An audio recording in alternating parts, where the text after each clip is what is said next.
Në një kohë kur shumë të rinj kalojnë ditën mes rrjeteve sociale dhe kafeneve, në Gjirokastër ka edhe nga ata që zgjedhin të bëjnë diferencën.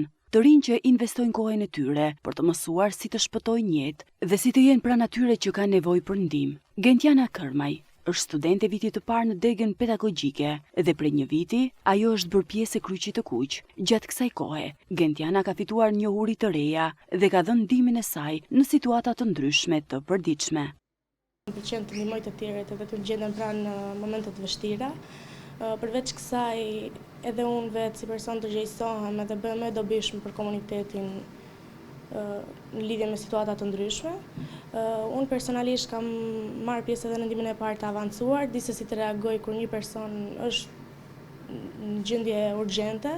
Në ditët e zakonshme hasim raste që duhet ndihma e parë avancuar, sepse varet nga situata që ndodhet personi. Një fëmijë në det kur ishte gati për të mbytur, edhe kam qenë unë atje që e kam ndihmuar, sepse asnjëri aty rreth rreth nuk dinte si të vepronte. Fëmia ishte diku te 5 vjeç, e mora, e nxora nga uji edhe e mbështeta tek pjesa e gjoksit tim dhe e godita nga pas se kështu veprohet në këtë rast. Dhe më pas fëmia për 1 minutë erdhi në vete edhe reagoi. Fal kësaj situate kuptova që Kryqi i Kuq nuk është thjesht punë vullnetare, po një gjë shumë e rëndësishme për ditët e sotme.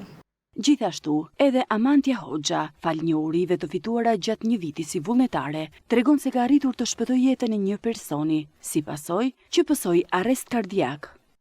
Unë kam dashur 1 vit që jam pjesë e kësaj organizate dhe kam mësuar shumë gjëra rreth saj dhe një problem aktual, një ngjarje aktuale ishte ku para disa javësh arrita të ndihmoja dikë duke i dhënë atij mesazh kardiak. Ishte një qytetar i moshuar, i rastësishëm, ishin thjesht në rrugë dhe ai pësoi një arrest kardiak në rrugë dhe të gjithë njerëzit filluan të telefonin ambulancën dhe unë u vetë ofrova për t'i dhënë atij një mesazh kardiak dhe për ta shpëtuar atë. Ishte një ndjesi shumë e bukur për mua dhe për atë që kishte mundësi për të jetuar përsëri. Këto 2 vajza janë shembulli më i mirë i të rinjve që zgjedhin të japin kontributin e tyre në komunitet dhe të jenë pranë atyre që kanë nevojë.